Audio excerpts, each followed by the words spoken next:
Hi hello నమస్తే welcome to our channel. So ప్రస్తుతం స్టూడియోలో మనతో పాటు ఉన్నారు స్టాక్ మార్కెట్ ఎక్స్పర్ట్ జీవి సత్యనారాయణ గారు. నమస్కారం అండి. నమస్తే. నిజంగానే డిసెంబర్ టైంలో కొన్ని ఎండింగ్స్ అనేవి వస్తూ కరెక్ట్. ఉంటాయి. ఫినాన్షియల్ ఇయర్ ఎండింగ్ లాగానే అవును. మనకి డిసెంబర్ లో కూడా కార్డ్స్ కావచ్చు, ఆధార్ కార్డ్ ఆ! కావచ్చు, లేకపోతే ఎల్ఐసి ఇన్సూరెన్స్ అవును. అప్డేట్ పాలసీస్ చేసుకోవటం. సో ఇవన్నీ అప్డేట్ చేసుకోవాలి. సో ఏవేవి అప్డేట్ చేసుకుంటూ ఉంటే బెటర్ గా ఉంటుంది? ఓకే. ఇప్పుడు జనరల్‌గా ఏందంటే ఫైనాన్షియల్ ఇయర్ మనకి ఏప్రిల్ టు మార్చి.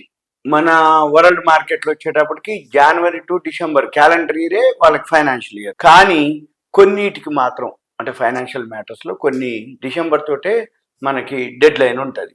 ఇప్పుడు ఆధార్ ఉంది. అది అప్డేట్ చేసుకోవాలి.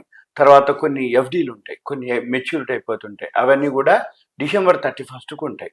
అయితే జనరల్‌గా దాంట్లో ఉంటాయి. ఇప్పుడు ఏవైతే ఉన్నాయో బాబు ఏదున్నా డిసెంబర్ 31కి నువ్వు చేసుకోవాలని అంటారు. కానీ జనరల్‌గా ఏం జరుగుద్ది అంటే ఇంకా చాలా రోజులు ఉంది కదా అప్పుడు ఏది చేసేటప్పుడు అనుకుంటారు. కానీ ఇప్పుడు సపోజ్ ఇప్పుడు క్రెడిట్ కార్డులు కొన్ని చేంజెస్ ఉంటాయి.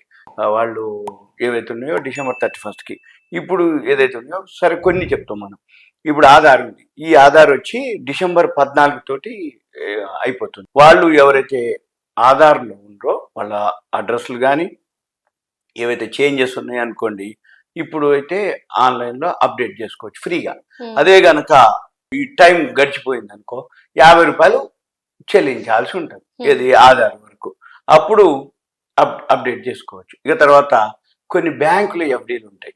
మీరు ఎప్పుడు చేసినా డిసెంబర్ 31 క్లోజ్ అంటే అటువంటి మనం ఏం చేయాలి అవి చూసుకోవాలి. చూసుకోవడానికి ఉదాహరణకి ఏంది ఇప్పుడు ఐడిబిఐ బ్యాంక్ ఉంది. వాళ్ళు ఉత్సవ్ స్పెషల్ డిపాజిట్ అని అప్పట్లో చేశారు.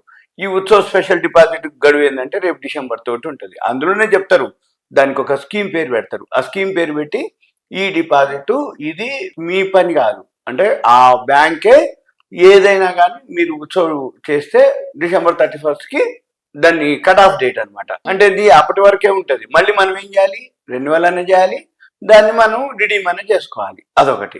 ఇక తర్వాత జనరల్గా 300 days అని 375 days, తర్వాత 444 days, 700 days ఇట్లా కొన్ని బ్యాంకులకి ఎఫ్డీలు ఉంటాయి. మనం ఆటో రెన్యువల్ ఉంటాయి, లేదు అనుకుంటే అవి ఉంటాయి. అవి కొన్ని ఎక్కువ శాతం చూసుకోవాలి. జనరల్గా ఏంటంటే ఎక్కువ శాతం తక్కువ రోజులు పెడతారు. ఎందుకంటే వడ్డీ రేట్లు మారుతుంటాయి. వడ్డీ రేట్లు మారుతున్నప్పుడు మనం 700 రోజులు పెట్టుకుంటే అప్పటిదాకా ఇక అదే వడ్డీ రేటు ఉంటుంది. కాబట్టి జనరల్గా ఏం చెప్తారంటే వాళ్ళు కూడా అడ్వైజ్ చేస్తారు. సపోజ్ మీరు 300 370 అంటే ఒక 1 year 1 year కనుక రైట్ ఓకే 1 yearకి అయితే ఈ రేట్ ఆఫ్ ఇంట్రెస్ట్ ఉంది. 1.5 year ఇంత, 2 years ఇంత, 3 years ఇట్లా టైం ఫ్రేమ్. జనరల్గా ఏంటంటే 1 year వరకు పెట్టుకుంటే మళ్ళీ తర్వాత వడ్డీ రేట్లు పెరిగితే మళ్ళీ మనం రెన్యువల్ చేసుకుంటే ఎక్స్ట్రా వడ్డీ వస్తుంది. లేకపోతే మనం 700 రోజులు పెట్టినా కానీ వడ్డీ మాత్రం ఆ వడ్డీనే వస్తుంది. ఇటువంటివన్నీ అంటే 7.05, 7.25, 7.35, 7.25. మళ్ళీ ఇప్పుడు సీనియర్ సిటిజన్లు ఉంటారు. అంతకుముందు ఏయు అంటే 60కి లోపు ఉంటారు. ఇప్పుడు సీనియర్ సిటిజన్ అయింది అనుకోండి ఏమంటే వడ్డీ రేట్లు మారిపోతాయి.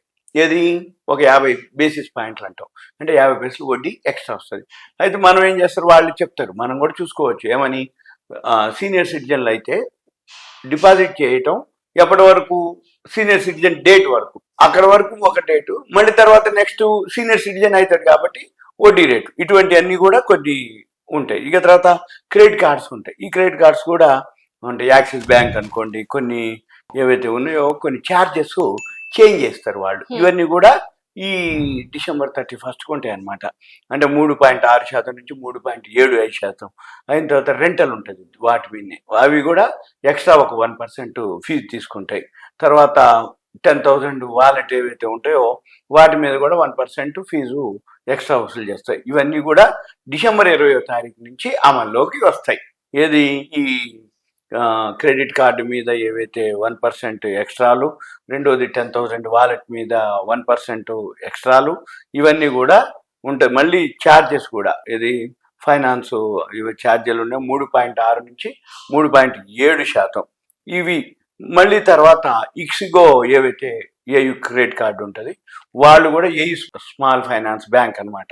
వాళ్ళు కూడా డిసెంబర్ 22 నుంచి మార్పులు చేస్తున్నారు అనమాట. ఇవన్నీ కూడా ఇంకోటి ఇటువంటి ఏవైతే మనం ఉన్నాయో ఎడ్యుకేషన్లను ప్రభుత్వ ఏవైతే చెల్లింపులు ఉన్నాయి అనుకో వాటిపైన ఈ రివార్డ్ పాయింట్లు లభించవు అనమాట. ఇక లాస్ట్ ఏవైతే ఇన్కమ్ ట్యాక్స్ రిటర్న్స్ ఫైల్ చేయాలి ప్రతి సంవత్సరం మనం. ఒకవేళ 2023-24కి ఎవరైతే రిటర్న్స్ ఫైల్ చేయకపోతే లేట్ ఫీ తోటి డిసెంబర్ 31 వరకు పెనాల్టీ కట్టి రిటర్న్స్ ఫైల్ చెయ్యవచ్చు.